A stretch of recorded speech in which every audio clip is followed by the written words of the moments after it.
हर हर महादेव मित्रों। आज हमारे कहानी का विषय है महादेव जी ने त्रिपुरदाह किस प्रकार किया था। तारकासुर के 3 पुत्र थे। उनके नाम थे विद्युन्माली, तारकाक्ष और कमलाक्ष। शिवपुत्र कुमार कार्तिकेय ने जब तारकासुर को मार डाला तब तारकासुर के पुत्र अत्यंत दुखी हुए। उन्होंने सबने मिलकर संपूर्ण भोगों को त्याग दिया तथा मेरु पर्वत पर जाकर ब्रह्मा जी की प्रसन्नता के लिए कठोर तप किया। हजारों वर्षों की उग्र तपस्या के पश्चात ब्रह्मा जी प्रकट हुए। उन्होंने उन तारकासुर से कहा, दैत्यों, तुम्हारी तपस्या से मैं प्रसन्न हुआ हूँ। बताओ, इस घोर तप करके तुम लोग कौन सा मनोरथ सिद्ध करना चाहते हो। ब्रह्मा जी की बात सुनकर तीनों अंजलि बांधकर श्रद्धापूर्वक उनके चरणों में प्रणाम किया और बोले, यदि आप हम पर प्रसन्न हैं तो हमें ऐसा वर दीजिए कि कभी भी मृत्यु हमारे आसपास न भटके, हम अजर अमर हो जाए। ब्रह्मा जी ने कहा, असुरों, अमृत तो किसी को नहीं मिल सकता, अतः तुम लोग अपना यह विचार छोड़कर इसके अतिरिक्त अन्य कोई वर जो तुम्हें अच्छा लगता हो वो मांग लो। दैत्यों ने कहा, भगवान, यदि हम प्रबल और पराक्रमी हैं, हमारे पास कोई ऐसा घर नहीं है जहाँ हम शत्रुओं से सुरक्षित रहकर सुखपूर्ण निवास कर सके।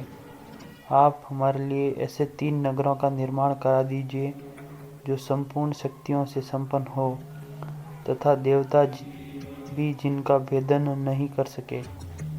विद्युन्माली ने वज्र के समान कठोर लोहे का,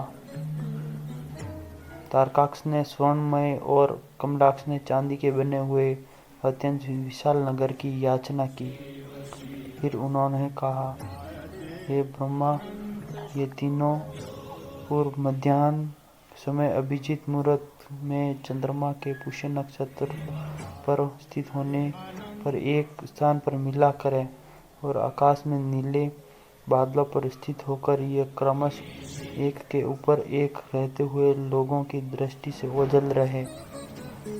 भगवान शंकर के अतिरिक्त इन नगरों का कोई भेदन न कर सके। ब्रह्मा जी ने तथास्तु कहकर दानवों को उस विचित्र नगरों के निर्माण की आज्ञा दे दी। अपने तपोबल से वैसे नगर निर्मित किए तथा तारकासुर के तीनों पुत्रों को सुखपूर्वक उन पर सुरक्षित नगरों में रहने लगे। आगे चलकर उन असुरों ने देवताओं को परास्त कर तीनों लोगों को अपने अधीन कर लिया। समस्त सिद्ध स्थानों को नष्ट भ्रष्ट करते हुए वे धर्म का नाश और अधर्म का विस्तार करने लगे। इन तीनों दैत्यों ने अत्याचार से दुखी होकर संपूर्ण देवता और ऋषिगण ब्रह्मा तथा विष्णु के साथ महेश्वर शिव की चरण में गए। वहां उन लोगों ने महादेव से तारका पुत्रों के अत्याचार से मुक्ति दिलाने की प्रार्थना की।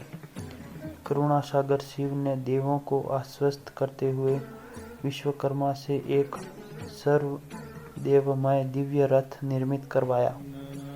ब्रह्मा जी उनमें वेद रूपी अश्वों को जोतकर उसे शिवजी को समर्पित किया। शिवजी का दिव्य धनुष और बाण उसमें रखा गया।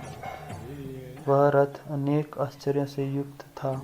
स्वयं पिता ब्रह्मा सारथी बने। उस अद्भुत रथ पर सवार होकर परमेश्वर शिव त्रिपुर के निकट पहुँचे।